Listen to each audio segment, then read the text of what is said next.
Grifter, hitter, hacker, thief. We were all trying to solve your version of the crime instead of just trying to solve the crime. There's a reason we worked together. Yeah, was. Okay, we need access to that restoration room. We need somebody on the inside. Well, we can't run a con. They know our faces. What about Maggie? Well, exactly. I mean, most of the museum people aren't going to recognize us, but Maggie works. No. What about Maggie? Well, She's inside. You just said that. She just. If you wait, no, hold on. Yes. Listen. I get it. I get it. You just have Elliot call her as Dr. Sinclair, right? Have Elliot feel out my wife. Out. Nate. Ex-wife. Okay, look, you always have a plan B, right? So, fine. Without Maggie, what's your plan B?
That I think one thing that students really find after graduation is that sense of isolation that I spoke about. And I say that from the perspective of, someone who teaches full-time at university. So I have that ready-made or that given support community, or a community that I can go to every day and be involved with ideas that I'm interested in, and speak to like-minded people with similar interests.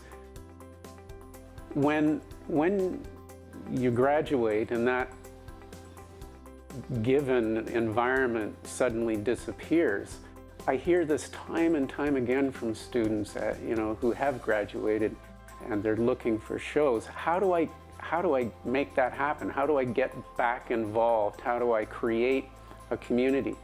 You don't necessarily have to create the community, it's already there. You have to make the effort to go out and be part of it. So in terms of teaching and as an educator, it's critically important to convey to students that the involvement with the community is something that they have to take the initiative for, because people aren't going to come looking for them. They're going to have to find that for themselves. I truly think if they're going to survive in the climate of the art scene right now, which is so competitive. So it's a little bit like being entrepreneurial in a way.